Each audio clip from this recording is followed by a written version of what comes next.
What's up? This is Aiden here, Studio Raphael. We're hanging out at the moment. I just got back from another shift, and now we're going to start off with a stream. Because a stream is a fun time. Stream's a relaxing time. I look forward to seeing who comes by. I look forward to hanging out and getting to know maybe some... music theory, harmony... Fiss. Why all the fiss? What does that mean? I feel like it's probably an add-on that I don't have, that I'm missing. Dom, what's happening, man? Turn that down. Oh, how's it going? Oh no, I got two chats stacking up on top of one another. There you go. Like first? Oh, but better. Oh, headache. How's it going? How are you, man? How's life? How's all the things? How's producing? How's the weather? How's work? If you're working, doing good, bro. That's good, man. What does good mean? You don't have to go too into specific, but I'm curious. Everybody's got a different measure of good. I guess last I remember, you're hanging out, just producing.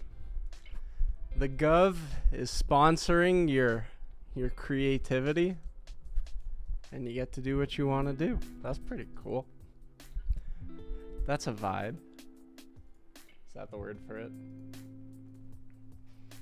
Oh, yeah. Nice to be here. Nice to be back. Man, I look so small on the screen right now. I don't know, just keeping on.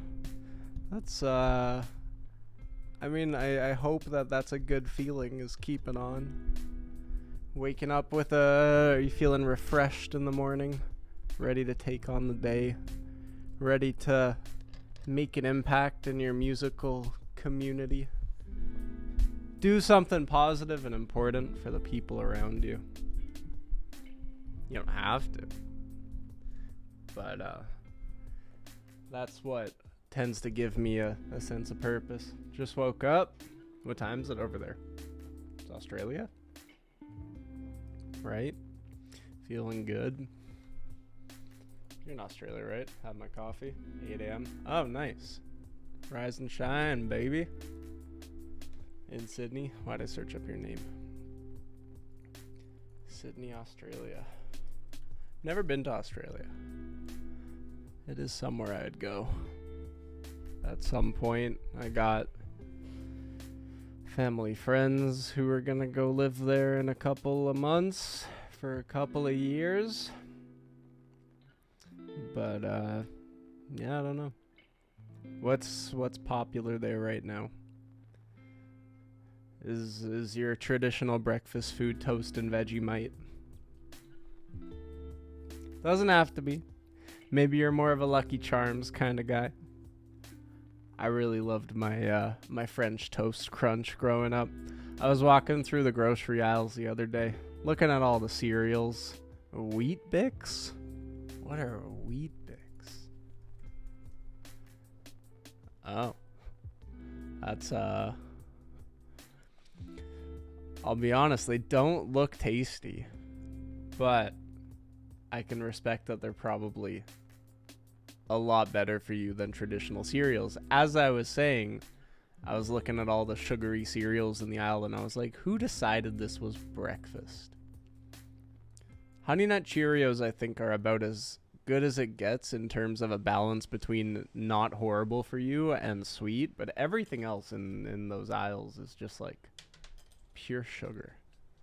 Some honey on them. It sounds nice. For anyone who interested. I gotta move that. Wait. What'd I do? Do that. Do that. There they are. Wheat Bix. Who decided on the spelling and who decided on the name?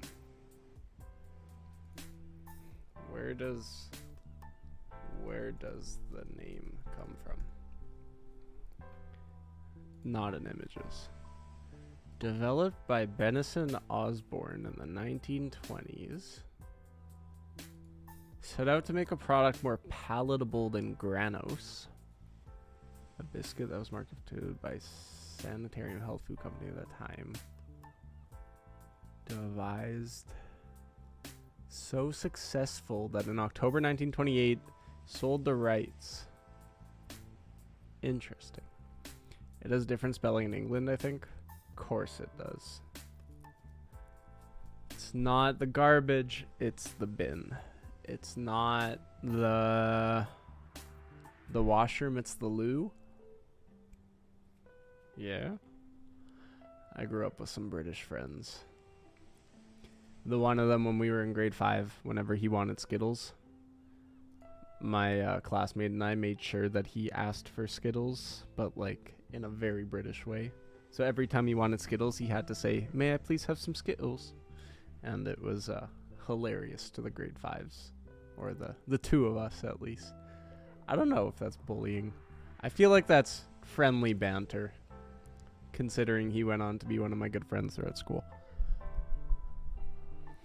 But yeah. Nice. Yeah, no, I've never seen these before. West Coast, we live off a more sugary, not American. It's not an American style diet, but I feel like I feel like Canada is gradually becoming more like America in particular ways. Like, we never used to have the gigantic candy bars in the gas stations, and now you go in, you got like the doubles, and you got like the 4-in-1 packs.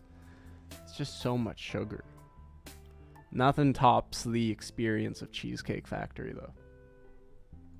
That is a lot of food. Wait, let's see. Cheesecake Factory portions.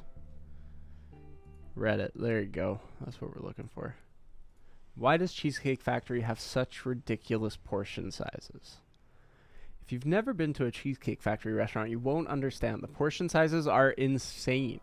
Most of the appetizers would suffice as a meal for 2, and the entrees would feed a small third world country for a week. 16 feeds. Yeah, I don't know. I don't know how they make money. This was 8 years ago, so it's different now. But weren't as large as I remember. Only make it halfway through my entree. I don't know. We gotta conserve the food. Conserve the animals. Conserve the food. Make sure that we're still going all the way until 2100. At least. I don't know if this civilization, this society will stand until 2100. I think this sort of rendition of the world is slowly falling to pieces. But, yeah, I don't know. I wonder what the world's going to look like in 75 years. Got any ideas, Dom? What's happening in 75 years from now in the world? Do we finally have our hoverboards? Now the aliens will help us? Give us free energy? Maybe. Maybe. What is the way of free energy? It's like it's something to do with magnetism. I'm pretty sure. It's like you have a core, right? And then somehow the core, when you put another magnet or another something, it starts rotating, which creates, or spinning around it, which creates heat, right? And then once you have the heat, I guess you use that as the energy source. It's out there. If energy makes up all things, then all we got to do is figure out how to extract energy from any point. Which is probably a lot harder than I make it sound, but I think we can figure it out. There's enough energy in an atom to power the world for a day. Just need to harness it. Just goes to show how powerful the creation is. Just an atom. A single atom, and this universe is made up of infinite. Which means There's infinite energy in the universe, and all we need to do is figure out how to harness it for ourselves. Dom, man, you just cracked the code. I think you just solved free energy for everyone. We did it. Together. Teamwork. You don't need to see my screen anymore. But yeah. Got anything to share? Got anything you're working on? Government probably already knows about it. Absolutely, man. No doubt about it. They make too much money off fossil fuels. Yep. That they do. Some might say it's all just a game. It's a monopolized game where at the top, the same people with the wealth control the wealth. How sad. And the people underneath them believe that their power is lost and they can't do anything because other people have more money than them. A fake, imaginative idea that we allow to control us. Oh, some people allow to control them. I don't allow it to control me, or at least I've gotten better. I don't know, man. People are slaves to debt. You said something. Okay. Let's check it out. I don't know why. Post shift. Post shift, I'm getting a little headache-ish kind of thing. Let's check it out. Alright, I'm ready. I don't want to do that. That's what I want to do. And that. Let's hit it.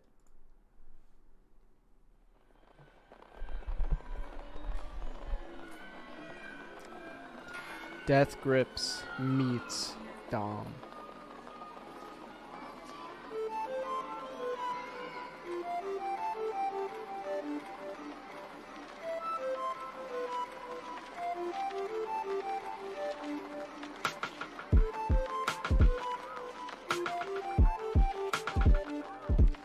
This is like abstract experimental.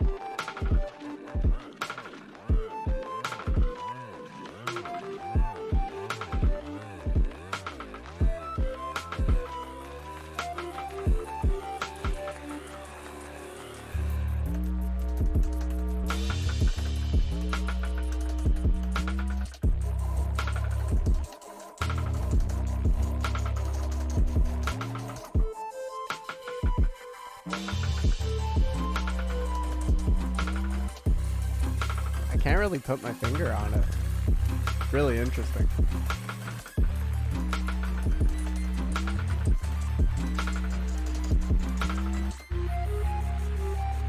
It's kind of got like an Earl sweatshirt sorta feel.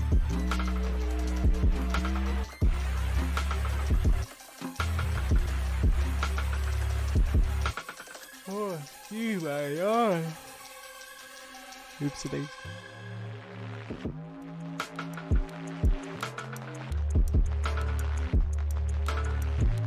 Man, I wish I had lights in my room that activated with the music. One day. When I'm out of the bedroom and in the studio. We'll get there.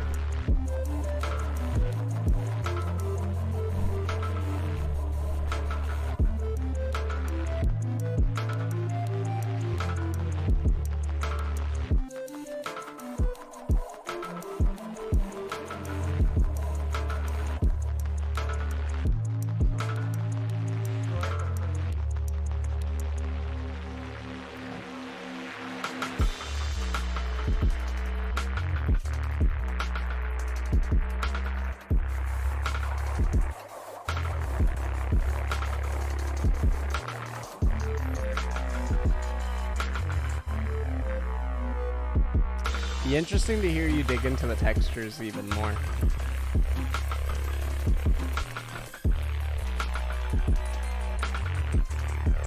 Like, you got a nice distortion. The sort of first thing that came up for me. A bit of Tyler.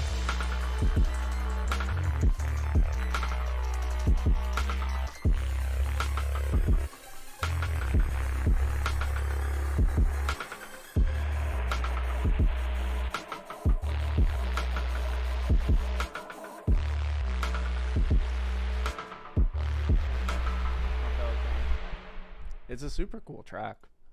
I just like what I'm saying is maybe like oh I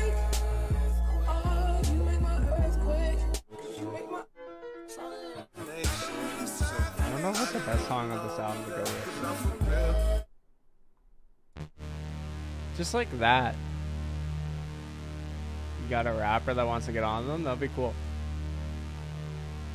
Send it along when you're done. But like, even I think Tyler does a great job of creating really strong atmospheres.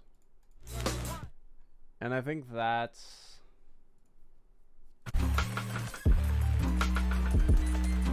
you're not missing atmosphere, you've got it. But I think it would be cool to hear you dig into it a little bit more. Like maybe a little more grit on the low end. I think the high end's kind of cool. Just maybe like a little crushing, a little crunching. Finding a way to really give it that sort of rough, gritty edge, I think will take it over the top for me. You know. It's all just me.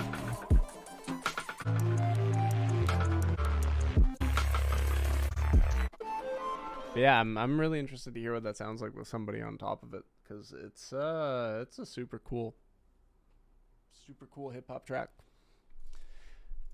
Nice work.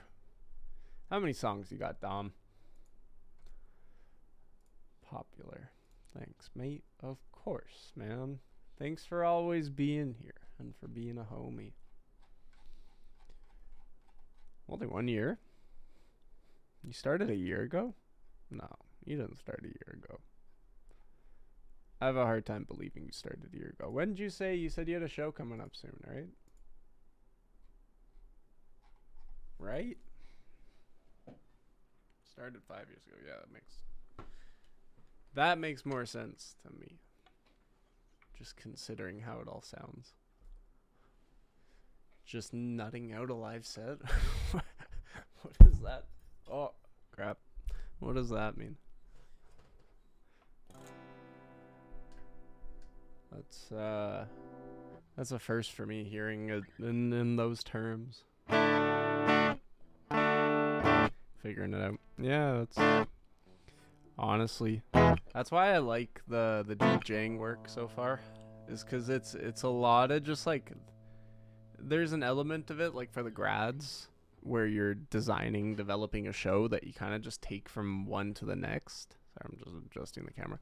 But then there's also an element that you're just kind of there and you got to be on your toes the entire time, and you just got to be ready to respond to the people, respond to the crowd, and see what happens. And I like that it challenges me in that way, because that actually, like, it plays into my serving work, it plays into the stream, plays into my ability to work off of an audience rather than going in with a set of expectations that if they aren't fulfilled, then I like don't know what to do. So yeah, give yourself time to figure it out and it'll all kind of fall into place. I'll be honest, the term that I would use is not nutting out a live set, but I appreciate the lingo.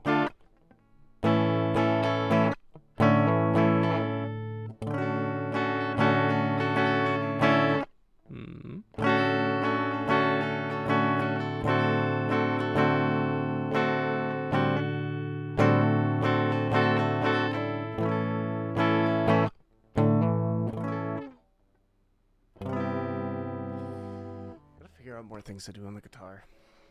Dom, you want to give me a guitar lesson right now?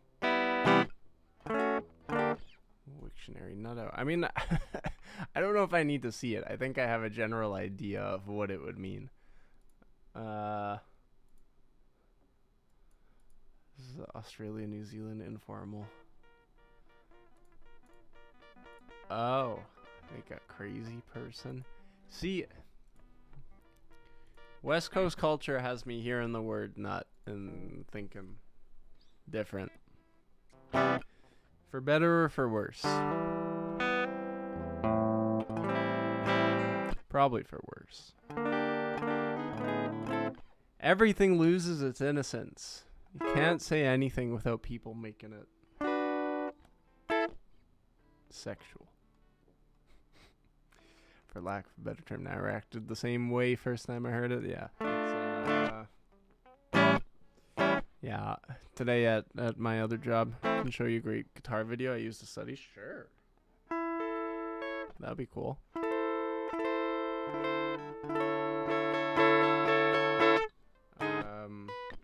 Yeah, there's an Australian guy that came by today at my work, and my boss was giving him a hard time about, well, not a hard time, laughing with him about shrimp on the Barbie and whatever else. It was funny. I was kind of minding, doing my own thing.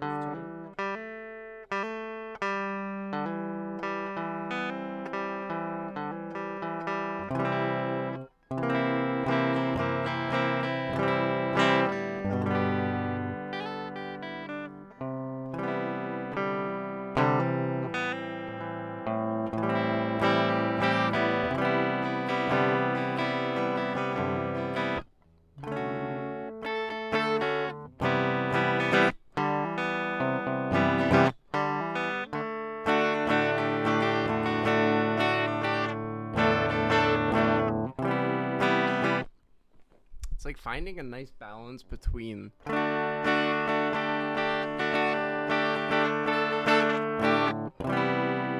just noise and strings just vibrating at their will. And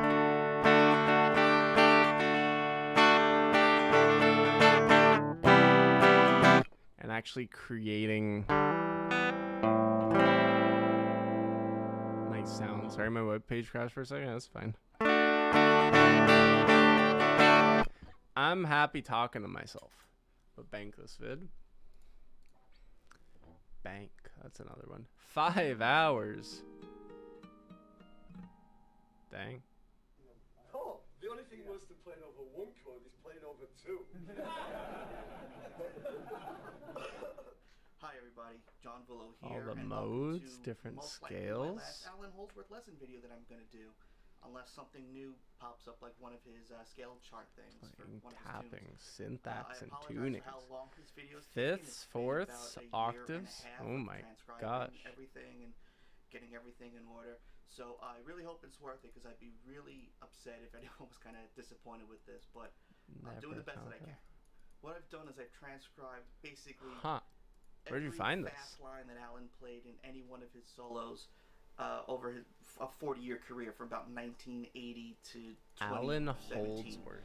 So over 200 solos I had to look through, and I ended up with over 620 pages of transcriptions, 2,300 examples, and that's about 6,700 gun fusion measures guitarist? A of gun? music. And eventually, Gun or fun? It was about 188 solos I have included, which you can see is scrolling over here. All the solos you're gonna see. Oh my gosh. There's a reason why I only use fast lines, Gun because when means you a play fast, you weapon. kind of go on autopilot.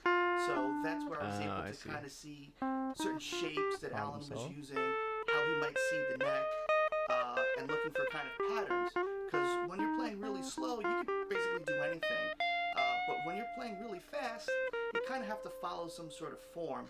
So that's where I figured I'd be able to start to see a lot of the ideas that Alan used, and some phrases and concepts. You're fine with Pretty watching much for a was able bit. to use I'm just every hanging out. solo that Alan was on, except for a handful. Like Material Real, there's really nothing there. Or Paul Coda's Living in the Sky, there's just not really anything interesting there. Most of the lines are kind of slow, and also slow lines are also hard to figure out the harmonic intent, because your choices are so limited. This was all for the purpose of understanding how Alan sees the neck, so I can use it in my own improvisation. And with this, I learned a lot of really interesting things, concepts. Never even heard of Alan Tuning Holdsworth. things that I had to figure out. I kind of understand the blasphemy, sacrilege of doing something like this. It's got a George Harrison that this type of doesn't vibe diminish to your him, or appreciation maybe for Alan. George That's really Harrison my has biggest an Alan fear, Holdsworth my vibe. biggest concern. One of the most technically. And honestly, if Alan was still alive, I probably players. never would have done this video. I might have done this for myself, but I never would have been able to share it. But what is important is the Was information. a great to get guy. a better Edward Van understanding Halen of, was a great not only guy. Alan's playing, but to improve your own, to get Okay. different That's opinion. not that I don't want to hear the whole introduction, but The phrasing itself. So I'm more I basically- interested in the video or the explanation. So, what is improvisation? Improvisation is really just creating music and melody on the fly without any preparation, really. Sometimes you can use licks or utilize examples within that improvisation. I'd say there's a lot Licks of themselves preparation can have and a more interesting improvisation. structure, but sometimes seem more sterile. I understand what he means. Sometimes Though. people will use lines or written out ideas A lot of over even when I'm harmonic improvising, it's like progression. I'm still stealing Over from like a 2-5-1 past or something, ideas. but to me that's really not true improvisation. And using licks is okay. We all do it for different reasons. Sometimes it's because it's just very simple, like something like that, or It's maybe nice we on the use electric. a lick out of fear. I know sometimes people might use a more complicated line to improvise over something to make them sound better than they really are. But like I said, that's really not true improvisation to me. A student of mine came up with this thing that I thought Somebody was playing pretty bass interesting behind him. about improvisation. It can be fast, it can be interesting, and it can be technical. But it really can't be all three. It can be 2 of the 3. And that's usually sometimes how you can kind of pick out if a line is really improvised or not. And of course, something interesting can be subjective. Lists can also be developed and evolved by different players. Okay. Like for example, I think like I kind of get the majority of this. Could evolve to like the Stevie Ray Vaughan. It's a good guitar. Forget about whether your hands can do it or not. Just try it. Oh yeah, the formula is mathematical, but absolutely. He sounds so much like a Beatle.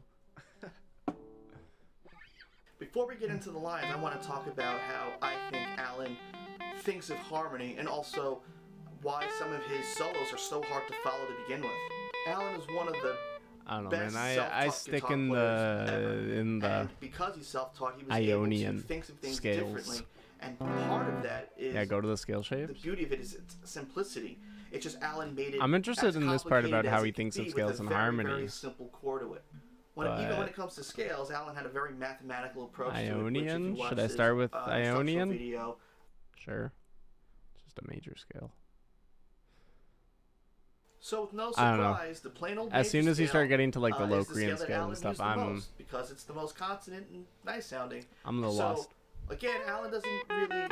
He thinks of the scale revolving around Dorian or the second position. But sometimes in his charts, you will see something like C/DX or just C, which to me implies that he does think of the scale as a major tonality as well, and the Dorian one sort of being his minor tonality. So with that, what I think is much easier to understand is instead of thinking of the scale modally, C Ionian, D Dorian, E Phrygian, F Lydian, G Mixolydian, A Aeolian, and B Locrian, is to really think of them positionally. Pretty much just thinking C major or D Dorian and reusing those different modal shapes and thinking of them in a different way. And once we get to the other scale shapes, it'll be more obvious what I'm talking about. Sure. So Alan may say that he sees the neck as a whole, but if we look at a lot of the lines, we'll see those different positions. So instead of thinking of them as E Phrygian, think of it as C major, starting in a different area. And Alan, I think, does that because you'll see his lines are very positional, and he switches between these other modal positions. Okay. Really, Show me some charts. Positions like melodic minor. It's mostly just 2 different positions, It's a great way and of thinking maybe about modes. higher neck. So most of the chords that Alan is playing really move from one of these. Jazz. Alan Jazz different is so major scale, complex. where he's thinking of it as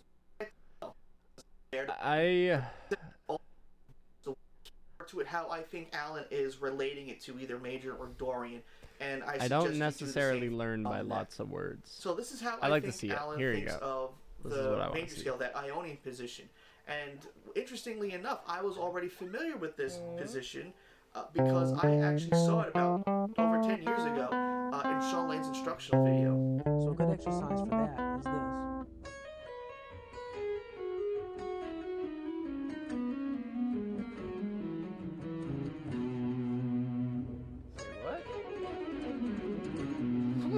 And now, if we my look, what makes the gosh. scale interesting is that It we got have so two fast of the suddenly. same notes.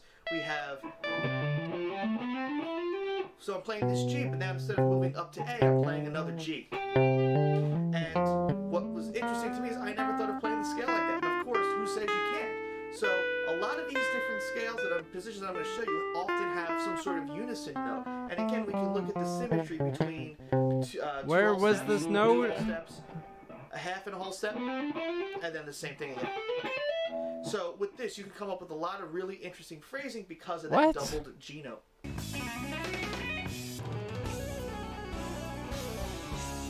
Bro. This just... He just skipped like 25 steps. That's... I need like... I'm a baby over here. How did we get over here all of a sudden? So wait, you got C, D, E, F, G, A, B, C, D, E, F, G. Right, but what's the importance of this G? I don't get it. Wait, let's go back to that other chart that came up for like 5 seconds. Right. Right, C, D, E. This is on, yeah, I'm on 8. F, G, A, B, C, D, E, F, G. Oh. So he's playing the G twice? Oh, yeah. It's doubled on the next string. It's 2 G's on the G string and B string.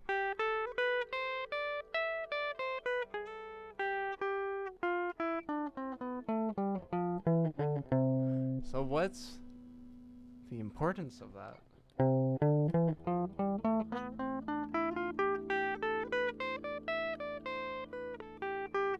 Like, I guess it opens up another avenue for soloing?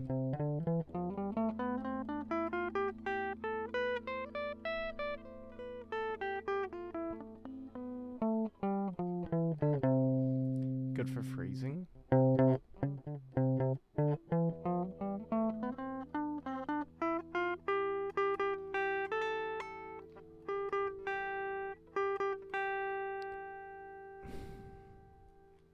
I think I get it.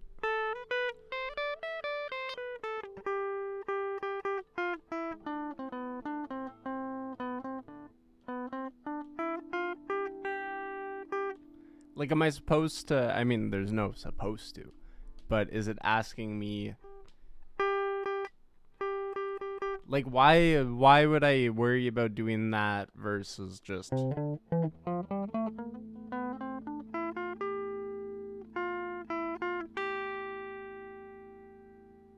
Like, what's the importance of this other G?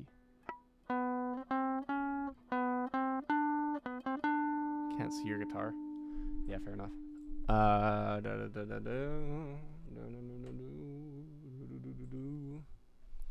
So it's like, right? A, B, C, A. Wait, no, sorry. C, D, E. Yeah, C, D, E, F, G, A. B, C, D, E, F, G. And then the other G. A, B, C, D, E. Look at the symmetry of the shape. Like in terms of having E, A, D, G, B, E?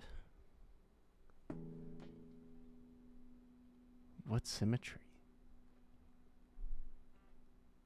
I'm missing something here, obviously. The literal shape. Right. Okay. So it's like having, like the way that it has one kind of tower here, the twin towers of the guitar. One over here, one over there, and then something in the middle here. That's what we're thinking about here?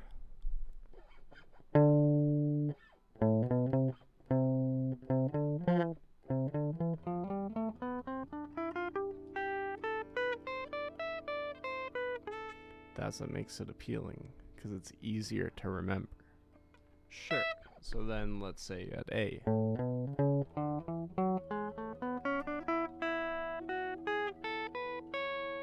So this is, so you can use this for the Ionian scale of anything, right? So then what's the difference? C, D, E, F, G, A, C, C, A, B, D, E, F, G, C, A, B, D, E, F, G, A, B, C, D, E, F. No, now I'm lost. Now I'm losing myself. Not necessarily memory. Plain lines of that configuration just feels nice. Alright, I guess I just need to experiment with it more. Then let's see, I'm assuming there's like, there's one for each of them. This is Dorian. Before you go crazy on me. Give the scale like this. Dorian. Starting from 9, from 10.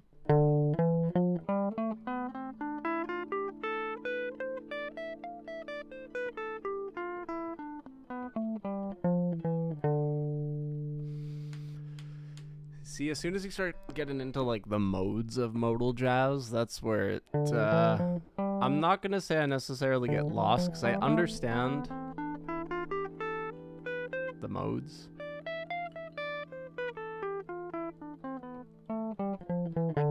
But I don't know how to properly apply them.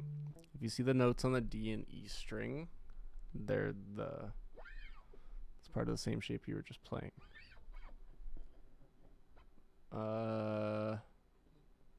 Yeah, sure, because that's like the C, D, E. The D, E are the same, as well as B, C.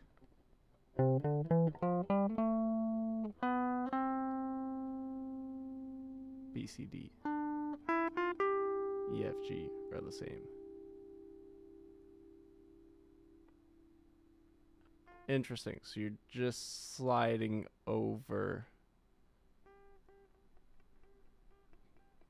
the C to the Fs. Thinks about the modes as being part of a continuous shape. Right. Okay. That it's starting to kind of make a little more sense. That's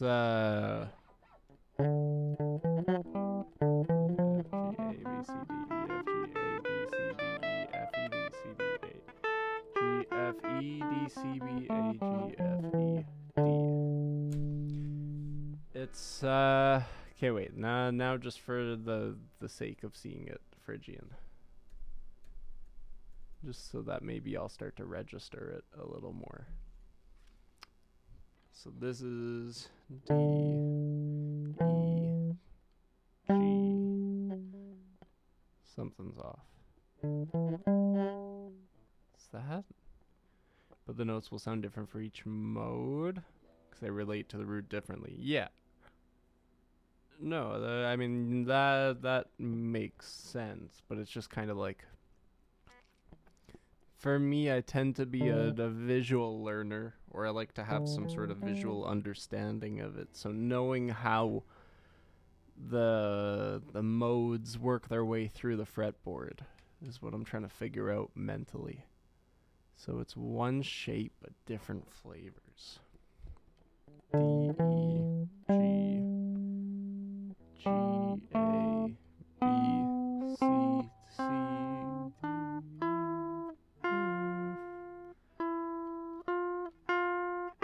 A, B. But now we're skipping.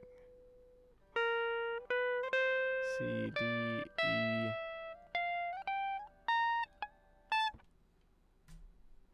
Is it what? This isn't the Phrygian mode, is it? Same frets. Oh, wait, Like I no, said, I'm that- still at the end of the Dorian, that's why. Okay. I was so confused for a second there. Okay. Phrygian works its way up. Because now you're starting on E. Yes. That makes sense. E, F, G, A, B, C, D, E, F, G, A, B, C, D. E, F, G. Yo, doing feedback right now? Yeah, man. If you want to pop it in the in the Discord. We'll check it out. Dom and I are here just learning some guitar, or at least Dom's teaching me some interesting stuff about C major. the modes. Where Too. Scale shapes are so I need to similar. properly You work can through play this. some of- If you're familiar with a minor scale starting on the A string, it's the same upper structure for Phrygian. Yeah, because that's a C. That's an A minor, which is the relative of C major. So you're just going.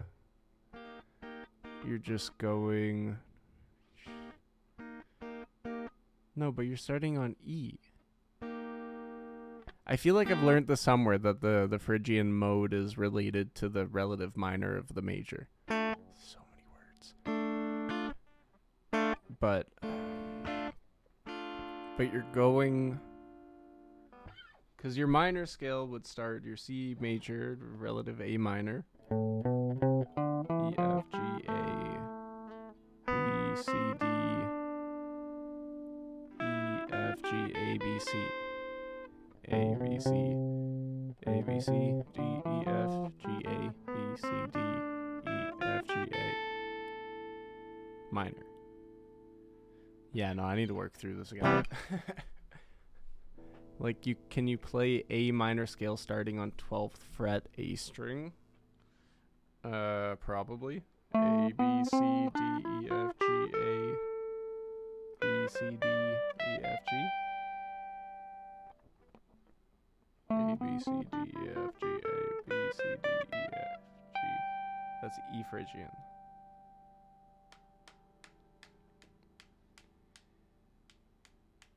Interesting. That's E Phrygian, same notes. So then, but that would mean if it's E Phrygian, that's C Ionian, D Dorian. But so we're starting with the C major scale.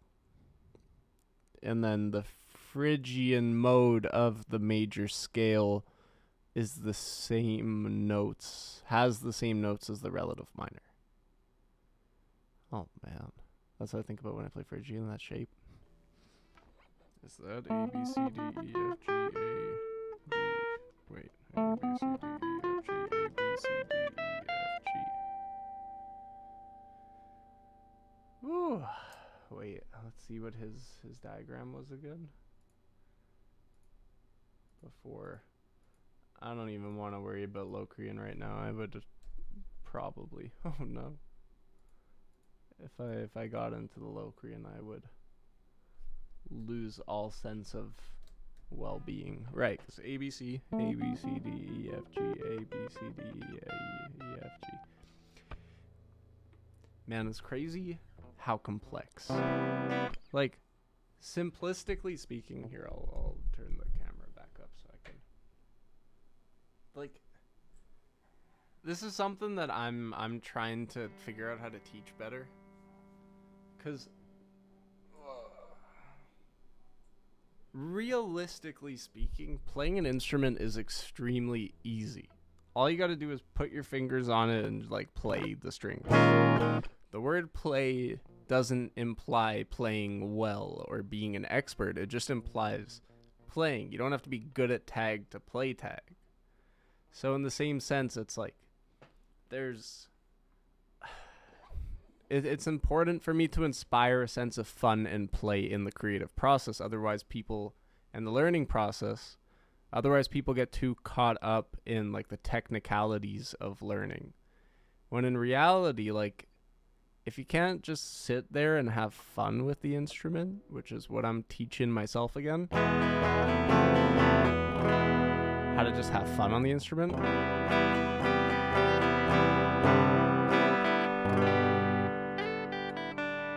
then the practical application of theoretical knowledge becomes a lot more entertaining and a lot less daunting.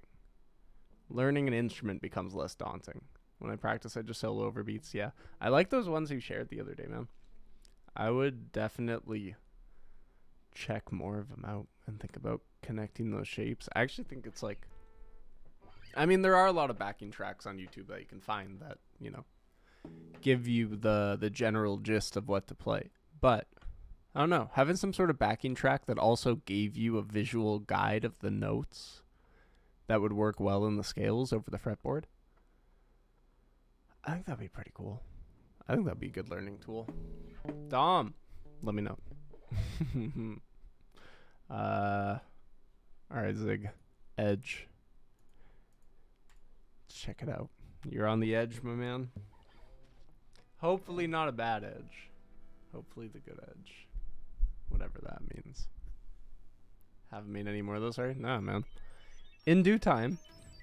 No pressure. I can always revisit the old ones. Those did the job. Did the trick. Just been doing electronic music. Man. Follow where your heart desires to take you. I'm sharing ideas, but follow the muse.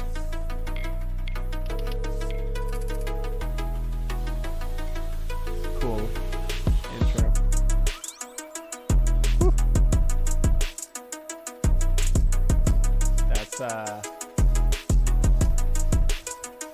I don't know if is the low end distorting? I think maybe a little bit on the transient.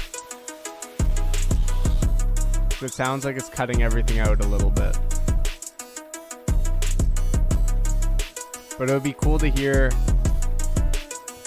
doubling or tripling up on the arpeggiator echo. Something to keep it moving.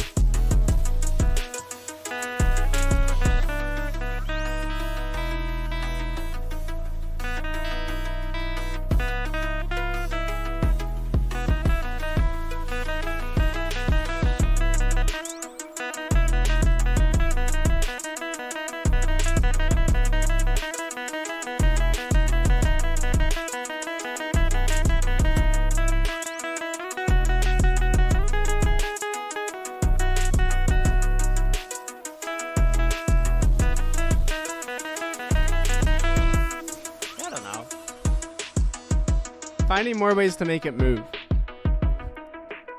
I like the general line and I like the beat. The drums aren't in your face. It's nothing's kind of getting in the way. But like even here's a good time to change the lineup. To octaves, you could go up an octave. I can imagine if it has like a vocalist over top of it, that it would kind of add to the general flavor.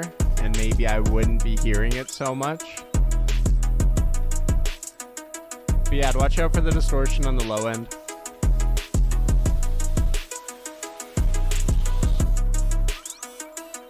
And that's a cool extra texture bouncing around for sure. Even seeing what other combinations of notes work like.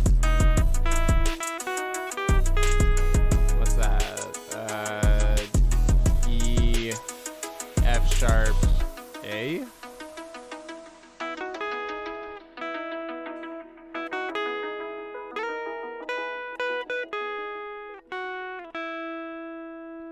think that's right. E F sharp A. No, that's not right. What's that? B C D E F sharp. Oh, G. Oops. I forgot how to do the alphabet. E, F sharp, G. It sounds like the freaking... What's that song?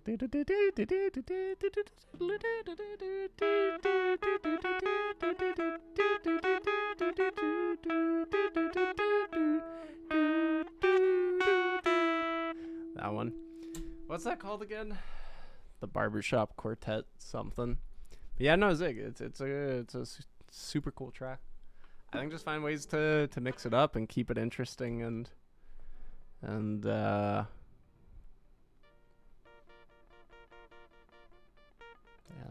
what's the word?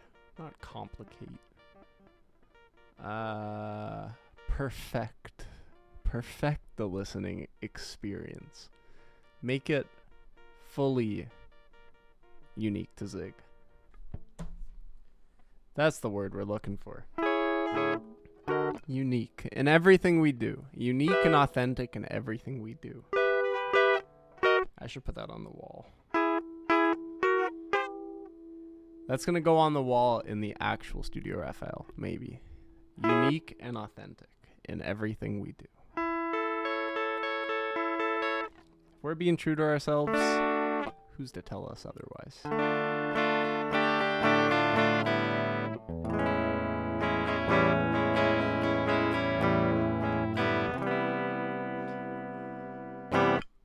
That's what makes living such an interesting journey. The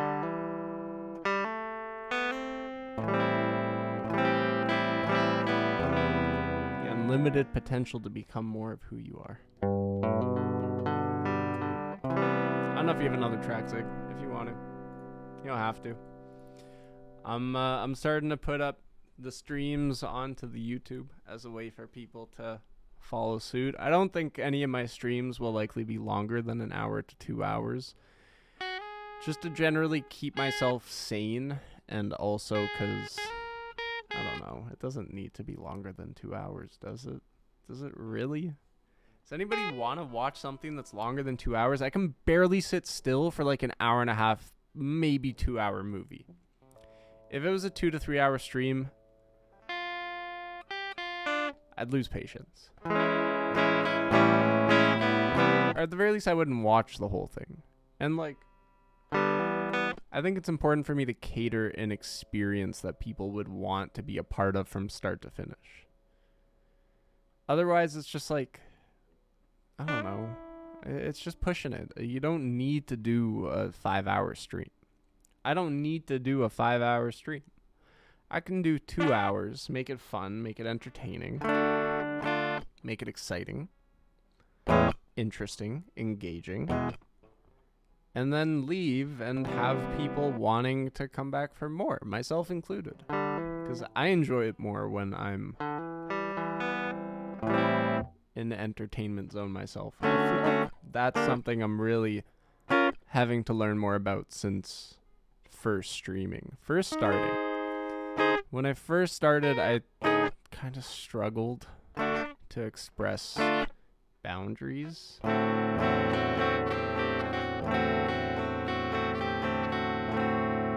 Boundaries, and also just, you know, recognizing that I don't have to stream for like 6 to 8 hours like the crazy people do. My relative idea of crazy.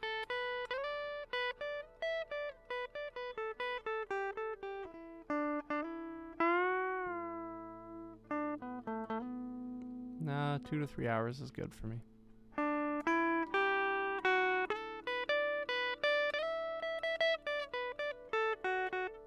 Even an hour. It's like, yeah, I don't know. It's worth talking about it more. Not necessarily. Let's let the guitar do the talking.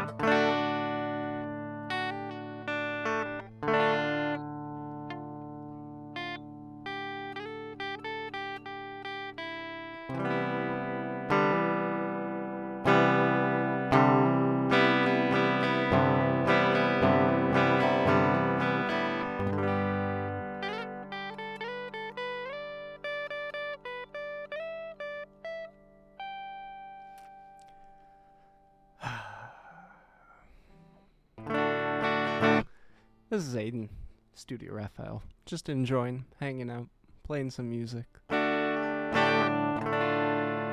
know, it's the empty spaces. The empty spaces are the important ones. Whether the screen is minimized or muted, the entertainment can't stop. Just because the crowd, just because the people are having conversations of their own, just because everyone's in their own space doesn't mean that's sitting in the background and playing music for them doesn't have an influence on the way their time is going. That's another little something I'm learning in the DJ world, is that if you're doing background music, it kind of goes with like sound and film, where the less people notice you, probably the better you're doing. Because that means the transitions are smooth. It means people like the music you're playing. People feel like they can just relax and they don't have to constantly look over at the DJ and tell the DJ what to do or what to play. And in that, people just get to enjoy their event. But at the same time, there's other approaches. Sometimes it's about engagement. Sometimes it's about bringing people into the experience. And that's another part of it that I'm wanting to explore more in my own realm of creativity and of DJing.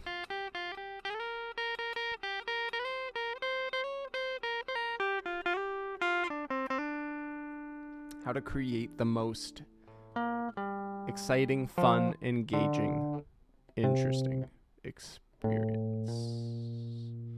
Boom, boom, boom, boom. That reminds me, I don't know if anyone's seen that video of the guy that sings his the lowest C6. I think this guy here, C6 new and improved. Or no, it's C6 is high. I love this guy. Have started to sound a little bit clearer now, or fuller, louder. So I'm going to try and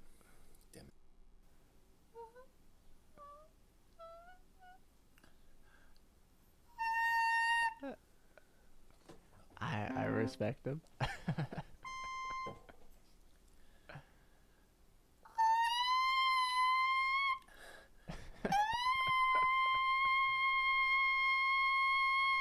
I mean, he hits the note, man.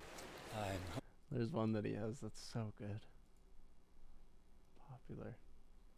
F6 in full voice. I guess this one.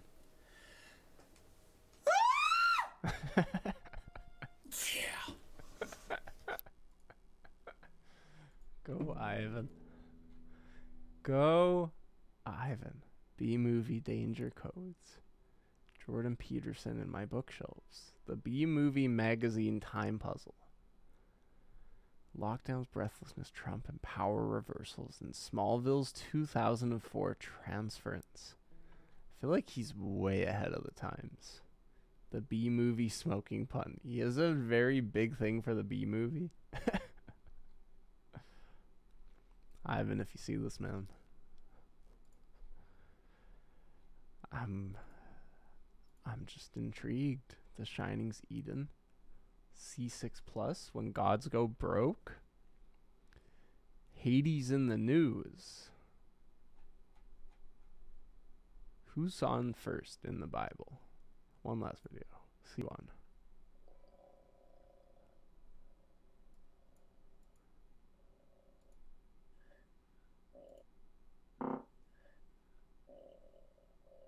That's so low.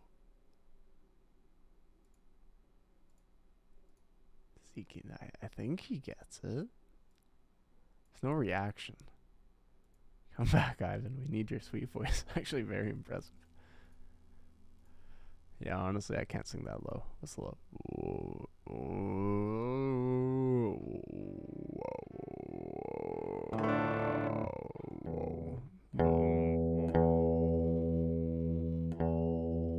That's like a low E.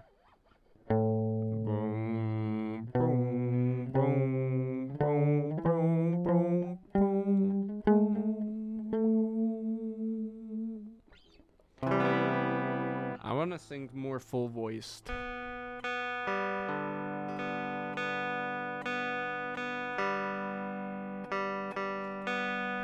More full voice, less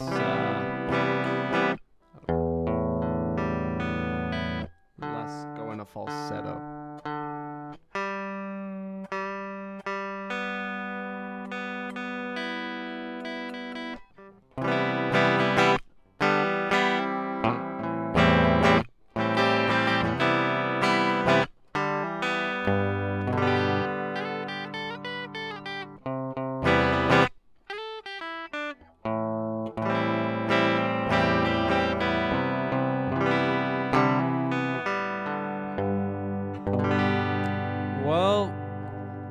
that's said and done,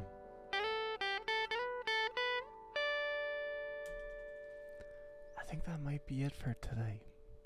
A short hour, a nice hour, a relaxing hour, a time to be with friends, a time to be with family. The family that you make, the people that you call home, the connections you create, the life that you will into existence by your means or by the means of the creation through you, whatever it may be. I say amen. Everyone, thank you so much for tuning in today, especially to Zig and Dom in particular.